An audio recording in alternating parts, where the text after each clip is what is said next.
એક સુંદર નગર હતું. એ નગરના ધર્મનિષ્ઠ અને વિવેકી રાજા હતા. એટલે રાજાને એક દિવસ વિચાર આવ્યો કે મારી પાસે સત્તા સંપત્તિને અઢળક નાણું છે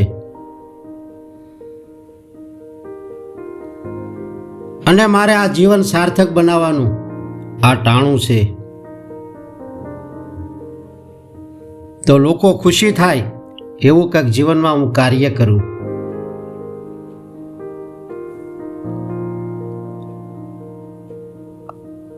આવું કે રાજાએ વિચારી અને પોતાના નગરમાં એક મેળાનું આયોજન કર્યું. પણ કે મેળામાં આવતા દરેક વ્યક્તિઓ માટે એક રાજાએ નિયમ બનાવ્યો કે જે વ્યક્તિ મેળામાં આવે તે વ્યક્તિ આખો દિવસ કે મેળો માણી શકે અને જ્યારે વ્યક્તિ જાય ત્યારે તેને જે વસ્તુ સારી લાગે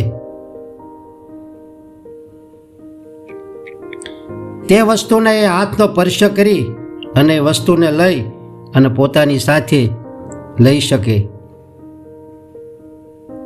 પણ શરત એટલી મેકી કે કોઈ પણ એક વસ્તુને લેવાની, બે નહીં.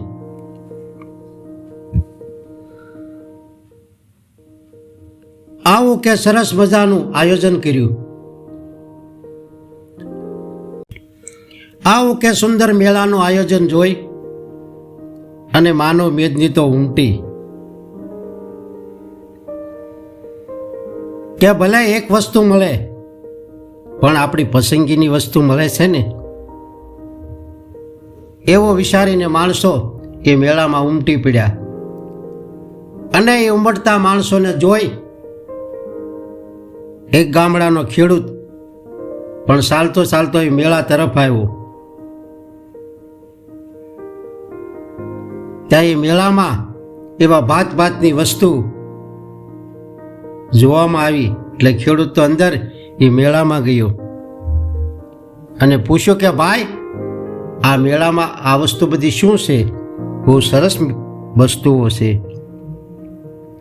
ત્યારે કોઈએ કીધું કે વસ્તુ તો બધી સરસ છે પણ આ મેળાની એક શરત છે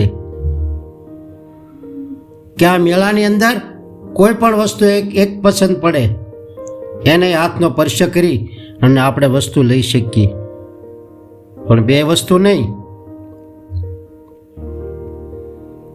ખેડૂત કે ઠીક છે, હવે મેળો તો માણી લઉં.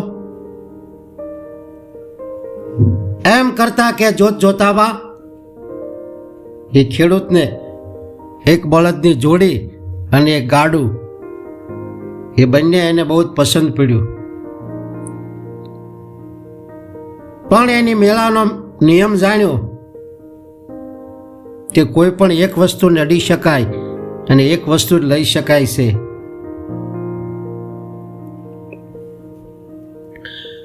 તો ખેડૂતને વિચાર આવ્યો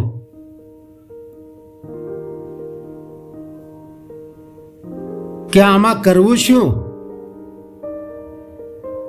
આ બળદ વિનાનું ગાડું નકામું અને ગાડા વિનાના બળદની જોડી નકામી.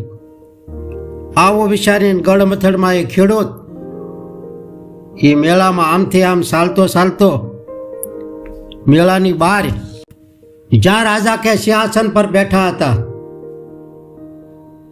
ત્યાં આવ્યો અને રાજાની પાસે આવતા જ રાજાની સામે નજર ગઈ અને ખેડૂતને થયું કે આજ આ નગરના રાજા લાગે છે. એવું વિચારી અને રાજાની નજીક જઈ અને કે રાજાના શરણ સ્પર્શ કરી અને રાજાને પ્રણામ કર્યા.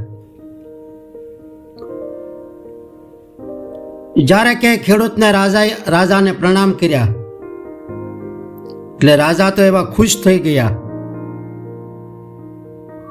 અને રાજા વિચાર કરવા લાગ્યા કે આ કોઈ માણસ કોઈ અનોખો છે, કારણ કે આ મેળામાં હજારો માણસો આ મેળો માણી રહેલા છે અને કંઈક ને કંઈ વસ્તુને પસંદ કરી રહેલા છે.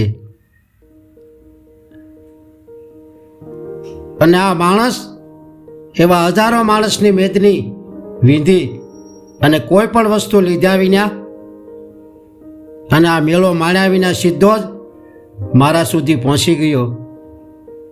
હજુ સુધી કોઈ માણસ મારી પાસે આવ્યો નથી.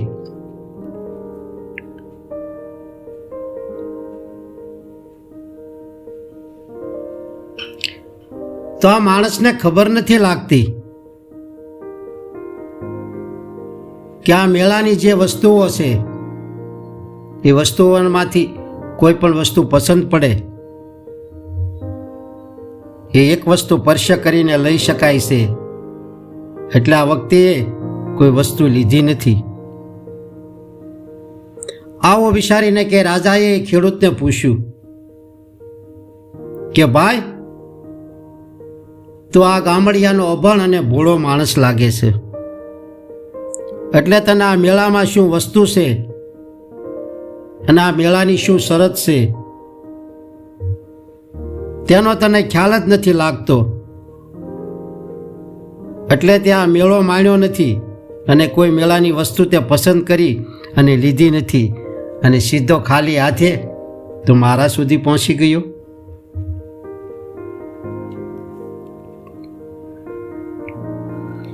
ત્યારે ખેડૂત રાજાને કહેશે કે રાજન, એ તો મને ખબર છે તમારા ફરમાનની કે કોઈ પણ એક વસ્તુને સ્પર્શ કરી અને વસ્તુ લઈ શકાય છે. પણ રાજન, મને આ મેળામાંથી એક જોડી બળદ અને એક ગાડું પસંદ પડ્યા,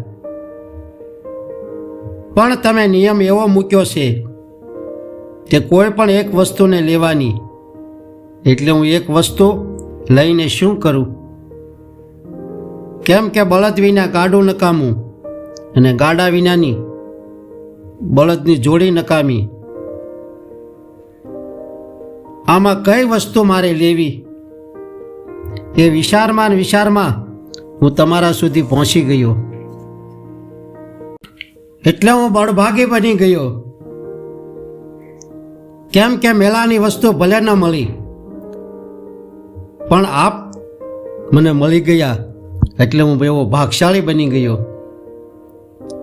કેમ કે રાજન, આ નગરના તમે રાજા છો,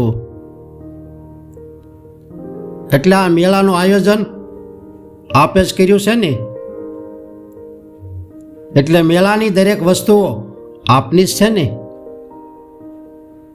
ત્યારે રાજા કહેશે કે હા, આ મેળાની દરેક વસ્તુ મારી છે, કારણ કે આ નગરનો હું રાજા છું, એટલે જ હું આ ફરમાવ કરી શકું ને કે કોઈ પણ એક વ્યક્તિ મેળામાંથી કોઈ પણ એક વસ્તુને સ્પર્શ કરે તે વસ્તુ તેની બની જશે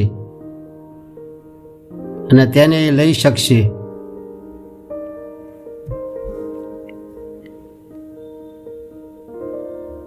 પછી કહેવાય છે કે ખેડૂત રાજાને કહે છે કે રાજન, જ્યારે હું તમારી પાસે આવ્યો ત્યારે મેં તમારા શરણ સ્પર્શ કર્યા, તેથી આપના નિયમ પ્રમાણે આપ મારા થઈ ગયા કહેવાઓ. તો જ્યારે તમે મારા થઈ ગયા છો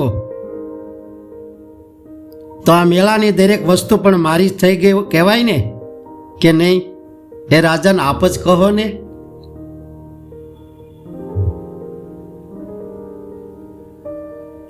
આવી ક્યાંય ગામડિયા ખેડૂતની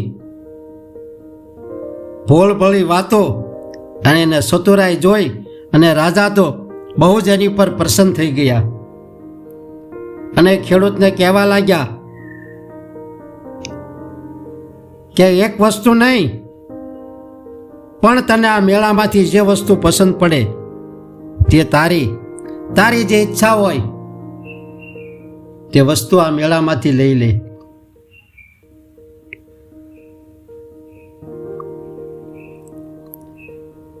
પણ એ ખેડૂત ગામડાનો હતો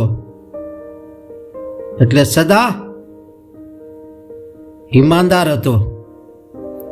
એટલે રાજાને કીધું કે રાજન, મારી તો બસ એક જ ઈચ્છા છે કે એક જોડી બળદ અને એક ગાડું આપો, એટલે હું વ્યવસ્થિત મારી ખેતી કરી શકું અને મારી આજીવિકા ચલાવી શકું. આવી કે એ ખેડૂતની માંગ સાંભળીને રાજા તો એથી ખુશ થઈ ગયા અને એ ખેડૂતની ઈચ્છા પ્રમાણે કે એક જોડી બળદ અને એક ગાડું આપ્યું. ને પછી રાજાએ ખેડૂતને કે ભેટી ગયા અને કહેવા લાગ્યા કે ધન્ય છે તારી સમજ શક્તિને, કે મેં તને તારી ઈચ્છા પ્રમાણે માગવાનું કહ્યું હતું ને તે ખાલી એક જોડી બળદ અને એક ગાડું જ માગ્યું. નહીંતર રાજા કે તે રાજની કોઈ પણ કિંમતી વસ્તુ માગી હોત તો પણ મારે તને આપવી પડે. એટલે તારા સંતોષરૂપી ધનને જોઈ હું તને વસન આપું છું કે જ્યારે જ્યારે તારે મારા લાયક કંઈ કામ પડે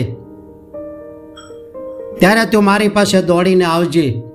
મારા રાજના દરવાજા સદા તારા માટે ખુલ્લા હશે. પછી તો કે રાજાની સાથે ખેડૂતની એવી મિત્રતા થઈ અને એ ખેડૂત એવા ન્યાલ બની ગયા.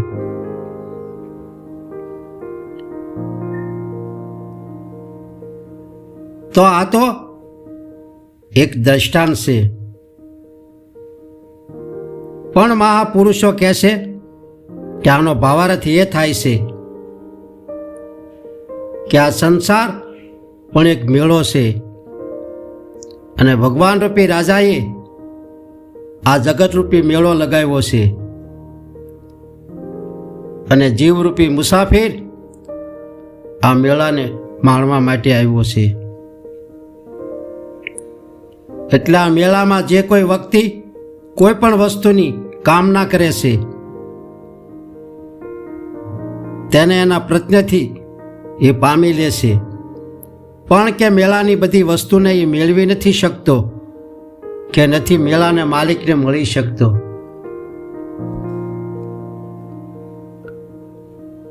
પણ કહેવાય છે કે જે જીવ ખેડૂતની જેમ મેળાની બધી વસ્તુઓ છોડી અને રાજા પાસે જઈ અને કે રાજાના શરણ સ્પર્શ કરે છે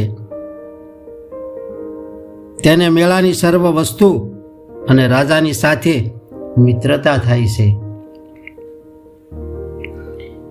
જેમ કે સુદામાએ સંસારરૂપી મેળાની વસ્તુમાં કોઈ પણ કામના ન કરી અને ભગવાન કૃષ્ણરૂપી રાજાની પાસે જઈ અને કે શરણ સ્પર્શ કર્યો, એટલે સુદામાને કે આ સંસારરૂપી મેળાની સર્વ વસ્તુઓ તો મળી, પણ ભગવાન કૃષ્ણ સાથે સાથી મિત્રતા થઈ. એટલે સુદામા એવા પરમ આનંદિક બની ગયા અને એવા સુદામાનું જીવન એવું કૃતાર્થ થઈ ગયું. તો આ વિડીયો એક સત્સંગના રૂપકમાં હતો. જો આ વિડીયો પસંદ પડે અને સારો લાગે તો લાઈક કરો, આ ચેનલને સબસ્ક્રાઈબ કરો અને શેર કરો. એટલે હસતા રહો, ખુશ રહો અને આનંદિત રહો.